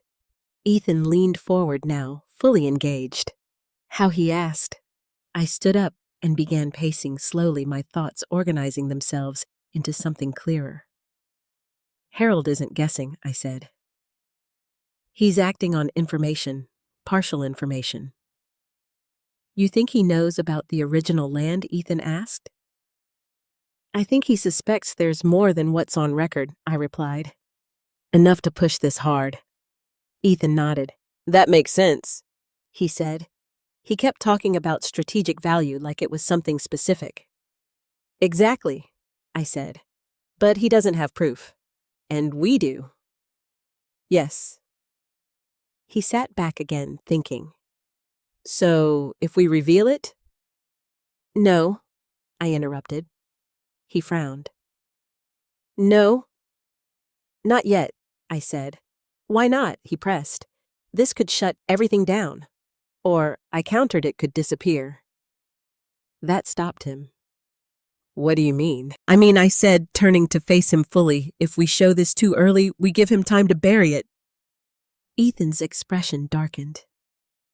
You think he could do that? I think people like Harold don't lose, I said quietly. Not unless they're forced to. Silence. Then, so we force him, Ethan said. I nodded. Yes. He leaned forward again, elbows on his knees, thinking harder now. What would that look like? He asked. I walked back to the table and tapped lightly on the documents. It means we let him believe we're still negotiating, I said. Ethan looked up sharply. You want me to keep playing along? Yes. He shook his head slightly. That's risky. So is everything else right now, I replied. He didn't argue, because he knew I was right. What exactly would I say, he asked. I considered that for a moment. You tell him I'm still resistant, I said, but not impossible. Ethan's brow furrowed. You want him to think you might sell? I want him to think I can be pressured into it, I corrected. That's dangerous, he said. Yes, I agreed, but it's also what he expects. Ethan exhaled slowly, and while he's pushing, we're watching. I want him to think I can be pressured into it, I corrected. That's dangerous, he said. Yes, I agreed, but it's also what he expects. Ethan exhaled slowly, and while he's pushing, we're watching. Yes. For what? For how far he's willing to go, I said. Ethan's eyes narrowed. You think he'll cross a line? I think he already has. I replied. We just need him to do it where it can't be hidden. He nodded slowly. And then? I looked down at the box again. Then we use this, I said. The room fell quiet again. But now it wasn't uncertainty. It was strategy. Ethan picked up the map once more, studying it like he was seeing the land for the first time. This section, he said, pointing to the circled area. This is what he's after, isn't it? Yes. Do you know why? He asked. I shook my head. Not yet. He frowned. Then we're missing something. Yes, I said. But not for long. He looked at me. What does that mean? It means, I said we're going to find out. Ethan sat back quieter now, but not uncertain anymore, just focused. I need to tell you something, he said after a moment. I waited. There's a meeting, he continued. Harold's been setting it up. What kind of meeting? I asked. With investors, he said. Key people backing the project. My pulse quickened slightly. When? 2 days, he replied. Where? He hesitated. Then, here. The words settled heavily between us. In this cabin? I asked. He nodded. He wants to finalize acquisition plans, Ethan said. Make it look like everything's moving forward. I let out a slow breath. Of course he did. Bring them here. Show them the land. Close the deal. Erase the past. All in one place. He thinks he'll agree by then, I said. Ethan didn't answer, because he didn't need to. He wants this finished, I added. Yes. I nodded slowly. Then I looked at him. Good. He blinked. Good, yes, I said, because now we had a stage, and Harold Whitaker had no idea he was walking straight into it. Ethan studied me carefully. You're not just planning to stop him? Yes, I said, because now we had a stage, and Harold Whitaker had no idea he was walking straight into it. Ethan studied me carefully. You're not just planning to stop him, he said. No, I replied. You're planning to expose him. I held his gaze. Yes. A long silence followed. Then slowly Ethan nodded.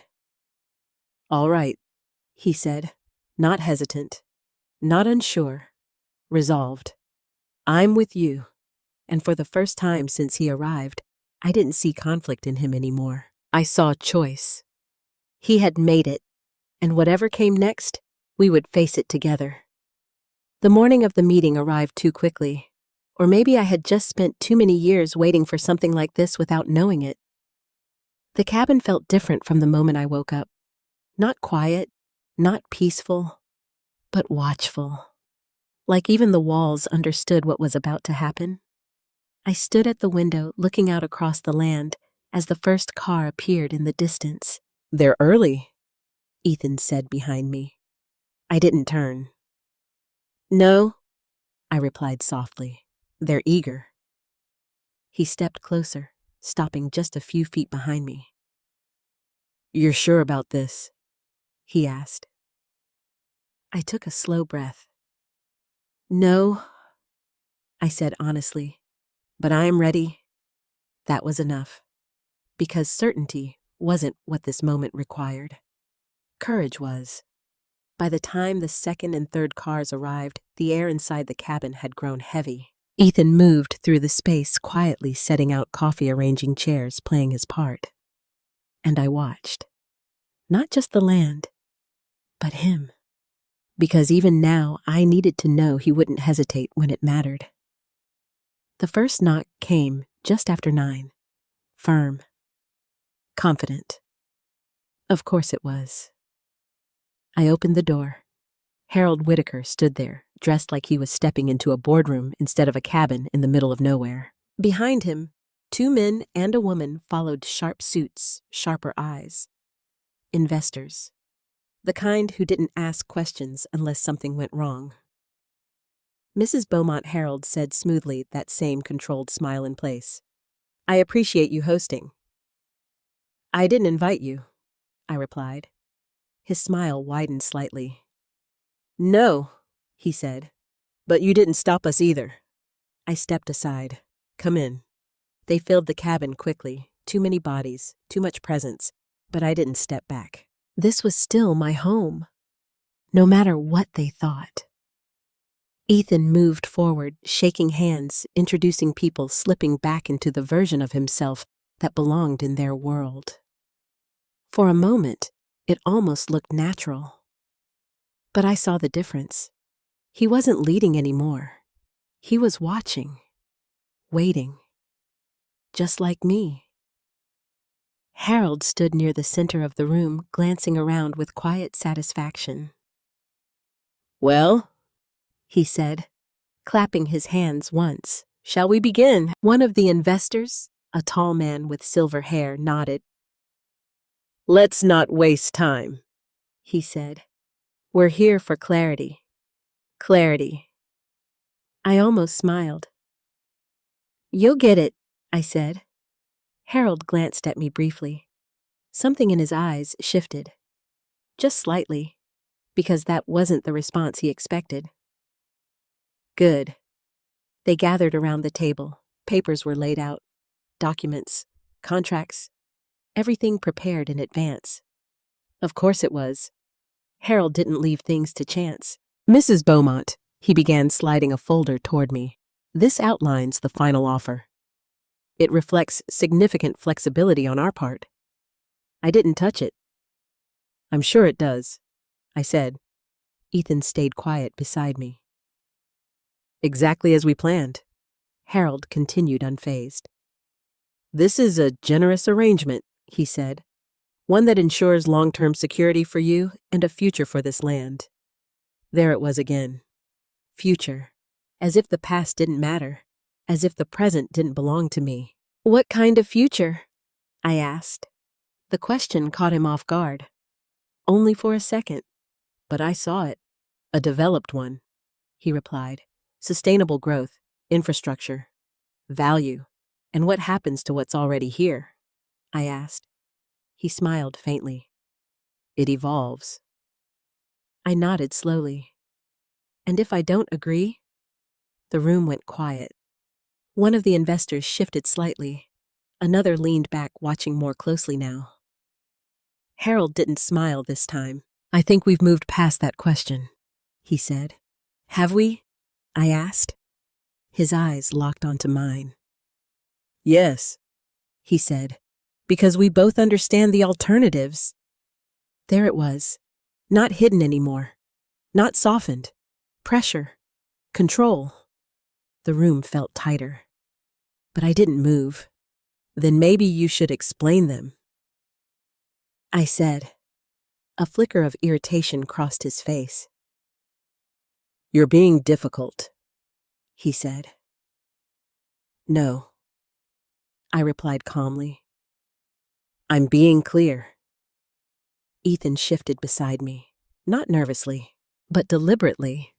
Harold noticed, and for the first time, he looked at Ethan differently. Is there something you'd like to add? Is there something you'd like to add? He asked. Ethan met his gaze. No, he said. I'd like you to continue. A pause. Small. But enough. Because something had just shifted, and Harold felt it. Very well, Harold said, straightening slightly. Let's be direct, he asked. Ethan met his gaze. No, he said. I'd like you to continue. A pause. Small, but enough. Because something had just shifted, and Harold felt it. Very well, Harold said, straightening slightly. Let's be direct. He turned back to me. This land, he said, is not as simple as you believe it to be. I tilted my head slightly. No, I asked. There are complexities, he continued. Legal, historical things that could complicate ownership. I almost laughed. Almost. Complicate it for who I asked. For you, he said. And for you, I pressed. A beat. Then, that depends on how this proceeds. There it was. The threat. Clean. Clear. In front of witnesses. Exactly what I needed. I glanced at Ethan, just briefly, and he gave the smallest nod. Now, I stepped forward slowly, placing my hand on the table. You're right about one thing, I said. Harold watched me carefully now. What's that? This land isn't simple? I replied. The investors leaned in slightly, interest replacing impatience. Then you understand why Harold began. No, I interrupted, my voice sharper now. Stronger. I understand something else entirely, and before he could respond, I turned, walked to the corner, and lifted the floorboard. The room went still, completely still. What are you doing? One of the investors asked. I didn't answer. I reached down, pulled the box out, and carried it back to the table. Harold's expression had changed. No more smile. No more ease, just focus. What is that? He asked. I set the box down slowly, then opened it. Clarity, I said. No, one spoke. Not as I lifted the documents, not as I laid them out across the table, one by one. The deed, the surveys, the letters, the map. Each piece falling into place like a truth that could no longer be ignored. This, I said, my voice steady, is the original record of this land. One of the investors leaned forward, picking up the deed. This doesn't match the county filings, he said. I know, I replied. Another grabbed the survey. Neither does this. I know. Harold didn't move, but his eyes never left the papers. This is impossible, he said quietly. No, I said. It's just inconvenient. Silence. Heavy. Unavoidable. They've been altered, I continued. Gradually. Systematically. For years. The room shifted. You could feel it. Doubt. Suspicion. Cracks forming. You knew that I said, looking directly at Harold. He didn't answer. Because he couldn't. Not without admitting everything. You pushed this sale, I continued, because you thought the original claim was gone. One of the investors turned sharply toward him. Is that true? He demanded. Harold's jaw tightened. We need to verify. You already did. I cut in, and then I unfolded the map. Fully, placing it in the center of the table. This, I said, is what you're really after. Every eye in the room dropped to it, the circled section, the marked boundary, the truth. And in that moment, everything collapsed. Not loudly, not dramatically, but completely, because the lie couldn't hold anymore. No one spoke at first. Not after the map hit the table. Not after the truth settled into the room like something too heavy to move. You could feel it. In the way the investors leaned back. In the way their eyes shifted not toward me anymore, but toward Harold. And Harold, for the first time since I had met him, looked uncertain. Not weak, not broken, but calculating, searching for a way out. "This doesn't prove anything," he said finally. His voice was steady, but thinner than before. One of the investors, Mr. Callahan, the silver-haired man, lifted the original deed again. "This is a signed document," he said. "Original ownership. Expanded acreage." "It's outdated," Harold replied quickly. "Superseded by later filings. Filings that don't match the survey another investor cut in holding up the hand-drawn map."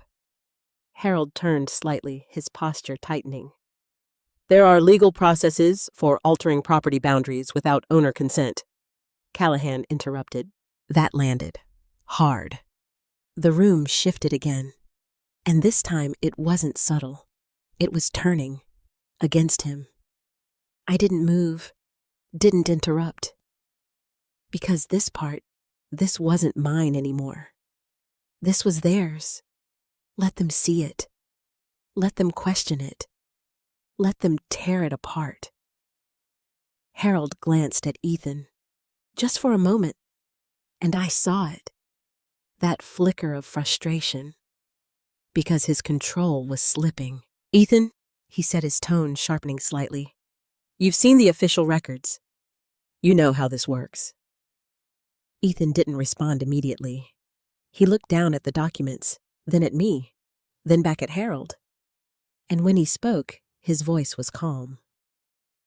"Clear. I've seen both versions now," he said. Silence. Heavy. Final. "And they don't match," he added. "That was it.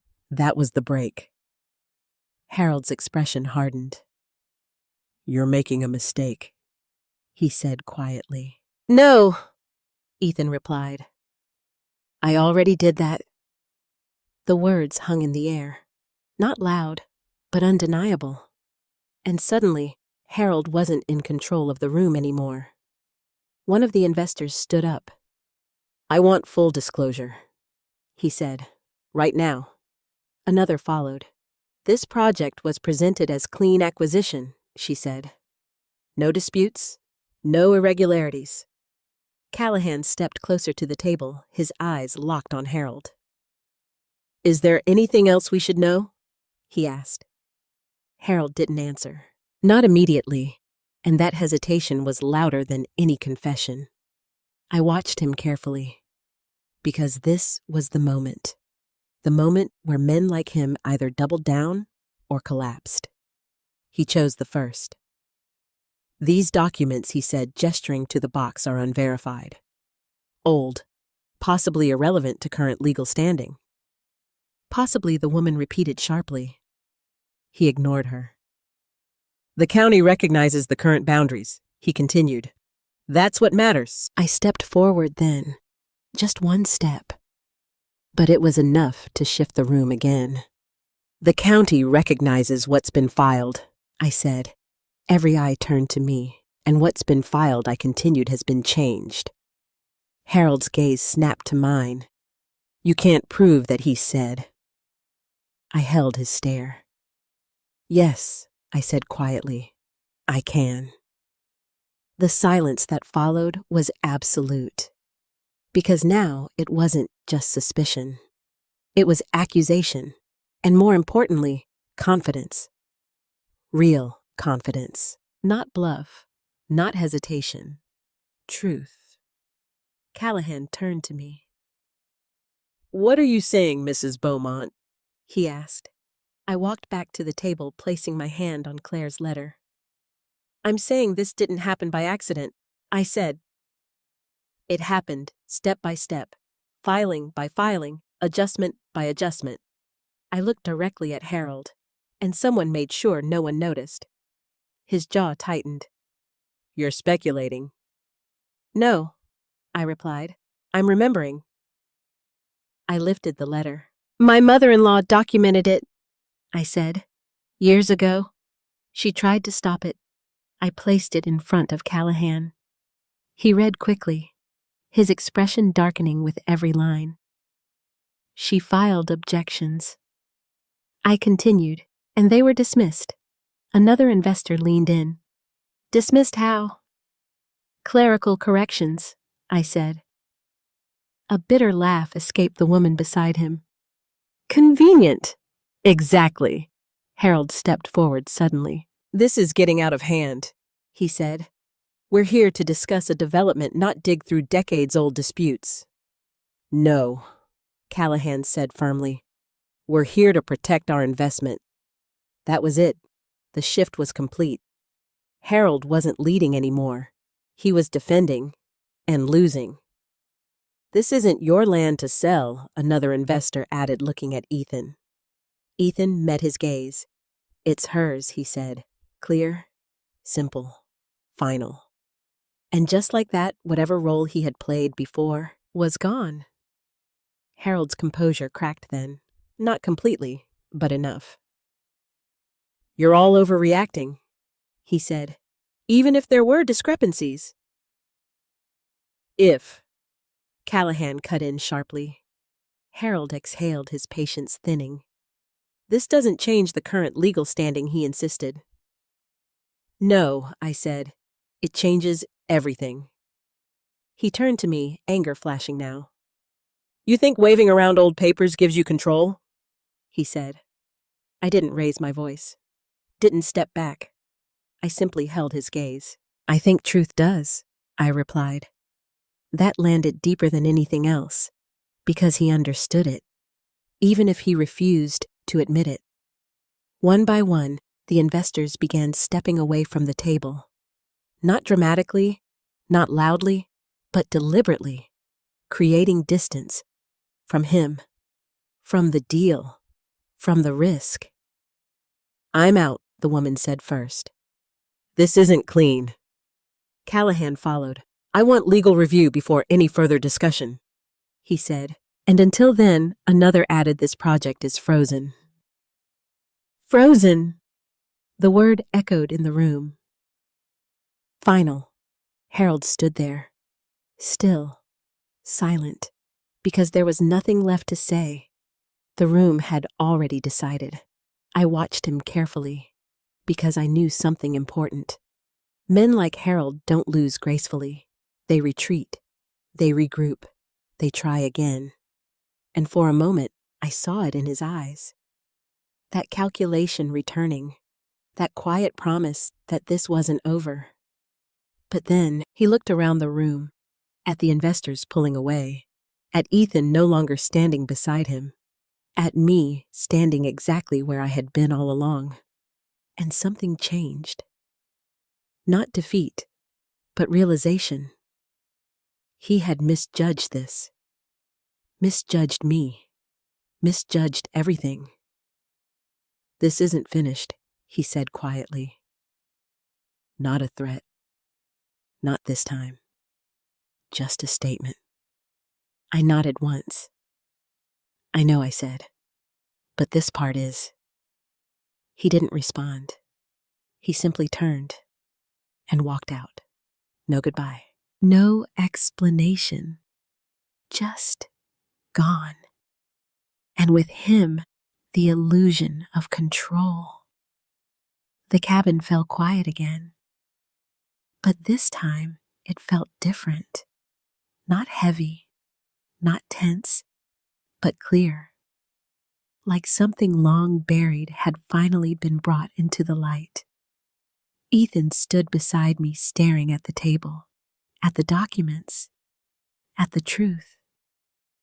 We stopped him, he said softly. I looked at him.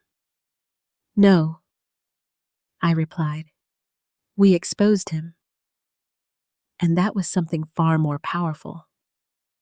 After they left, the silence came back. But it wasn't the same silence I had known all my life. This one didn't feel empty. It felt earned. I stood in the middle of the cabin, surrounded by the same walls, the same worn wood, the same quiet breath of the land outside. And yet, everything had changed. Not the place, but the weight of it. Ethan didn't speak right away. Neither did I. We just stood there side by side, watching the dust settle in the air where people had stood arguing just moments before. Finally, he exhaled. "That's it?" he asked quietly. I glanced at him. "For now," I said. He nodded slowly. "Feels strange," he admitted. "I thought it would feel bigger." "It will," I replied, "just not all at once. Because that's how real endings work.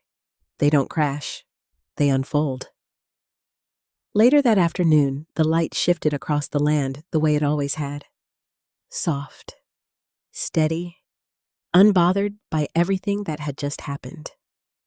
Ethan stepped out onto the porch beside me, holding 2 cups of coffee. He handed me one. I took it. "Thank you." We stood there for a while, not speaking, just looking out at the land. The same land he had once tried to sell. The same land I had almost lost. The same land that had held its truth longer than either of us understood. "I didn't see it," he said finally. "I know. I should have." I shook my head. "No," I said. "You weren't raised to look for that kind of thing." He gave a small, bitter smile. "I was raised here," he said. "Yes," I replied softly. "But you left." That landed. Not harsh, just honest. He nodded slowly. "I thought I understood value," he said. "I thought it was about growth, about building something bigger." I took a sip of my coffee, and now I asked. He looked out at the land again. "Now I see it differently. How I asked." He hesitated. "Then, some things don't need to grow to matter," he said. "Some things already do." I didn't respond right away, because that wasn't something I could teach him. That was something he had to learn. And now, he had.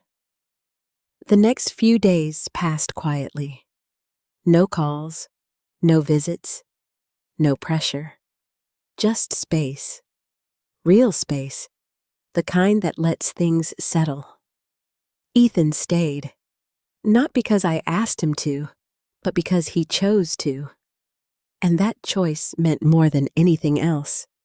He started small, fixing the loose hinge on the porch, repairing a crack in the fence, cleaning out the tool shed Robert had once spent hours in. I watched him sometimes from the window or the doorway, the way he worked, carefully, patiently, not rushing, not calculating, just present. It reminded me of someone, and for the first time in a long time, that memory didn't hurt. One morning, I found him standing near the ridge. The same place Robert had once stood. The same place where everything had begun to unravel and then come back together. "What are you thinking about?" I asked as I walked up beside him. He didn't answer immediately, just like his father used to. Then he pointed. "Right there," he said. I followed his gaze. The line, faint, barely visible unless you knew where to look. "I didn't see it before," he said. I smiled softly. "That's because you were looking with your eyes." He glanced at me. "And now you're looking with your memory," I said. He nodded slowly, and for a moment, we just stood there, not as opponents, not as strangers trying to understand each other, but as family. A week later, the box was no longer hidden, not because it had lost its importance, but because it had done its job. The documents were secured properly, copied, protected. The truth was no longer buried beneath the floor. It was standing where it belonged, out in the open, and with it, so was everything else. That evening, as the sun dipped low behind the hills, Ethan sat beside me on the porch. "You ever think about leaving?" he asked. I smiled slightly. "Not seriously. Not even now," I shook my head. "This place isn't just where I live," I said. "It's where I remember." He looked down at his hands. "I think I forgot how to do that," he admitted. "Remember?" He nodded. I reached over and placed my hand gently on his. "You didn't forget I said. You just stopped." He looked at me. "Do you think I can get it back?" I smiled. "You already have." The wind moved softly across the land just like it always had. The cabin stood where it always had. The truth remained where it belonged. And for the first time in years, so did we. Not perfect, not unchanged, but whole. Because in the end, it wasn't the land that needed saving. It was the connection to it, the memory, the meaning, the truth. And once that was found again, everything else followed. Here's a polished, ready-to-use closing message with emotional depth and CT.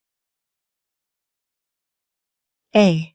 Sometimes the most valuable things in life are the ones the world overlooks. We live in a time where success is measured by numbers show. Much we earn, how much we own, how fast we grow. But this story reminds us of something deeper, something quieter, something far more meaningful. True value is not always visible on the surface. It lives in memories, in truth, in the things we choose to protect, even when no one else understands why.